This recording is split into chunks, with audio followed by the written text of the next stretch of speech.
Camila Gil, and I am the Executive Director at Amour Dance Theater. I was born in Bogota, Colombia, and I moved to Miami when I was 11.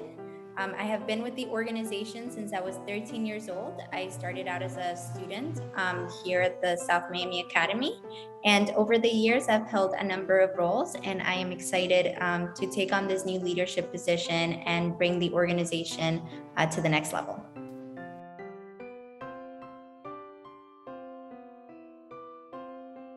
I clearly remember the day that my mom and I met Ruth Wiesen. She's the artistic director of Amour Dance Theater and former executive director. She's the founder of the scholarship programs. We came to learn about the programs and the dance classes, and we were on the steps. If you know our building, we have like these stairs like right outside the front of the building, and she was so warm and so welcoming and made sure that, I felt comfortable. She walked me up to class. I took class that day, and I just remember feeling this sense of like, this is what I've been looking for, like classical ballet training, kind people.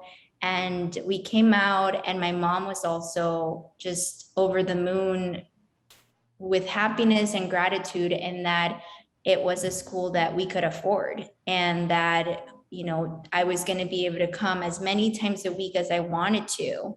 And she could still make ends meet and afford the dance classes. So I remember that as well. And from that week on, I was just here every single afternoon, pretty much. I mean, I started, I think, out coming 3 days a week, 2 days during after school, and then 1 day on Saturdays. I started participating in every performance opportunity that I could, whether it be the Nutcracker or the spring concert. Back then, we used to have like end of summer performances in the studio. And I remember we used to take it so seriously, because even though it was just for the families, it was still a performance. So doing the summer intensives. And then I think after like the first year of just being a student and dancing here, I was in high school and I needed community service hours. So my mom helped me approach Ruth, and we were like, I need hours. Do you think I could help here? We know that the school is a nonprofit.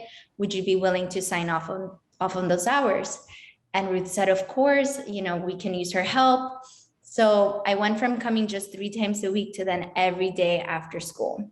And I just began helping at the office, decorating the space, organizing, cleaning up papers, making copies for Ruth.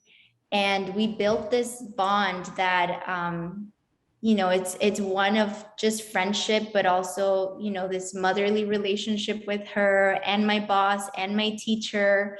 It's really hard to describe, but it's a very special bond that we have and that we've built over the years.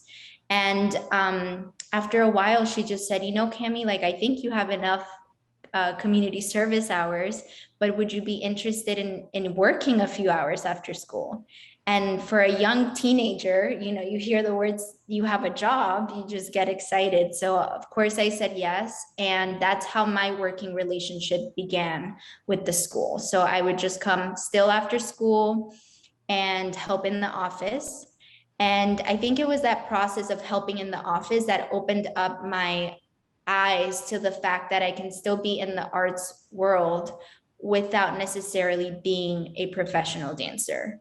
I never had the best facility. I'm not the most flexible person. I don't have this very thin ballerina body.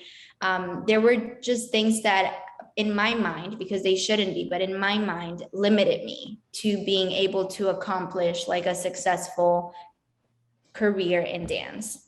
And so a part of me began to really focus on developing this other set of skills that would allow me to still be involved in the dance world without necessarily being a dancer. And so, I mean, it definitely played a role in shaping, my decision making when it came to choosing a major, my decision making in, going to a master's program. And yeah, it's been quite a ride, and I'm very grateful for everything that the organization has done for me over the years.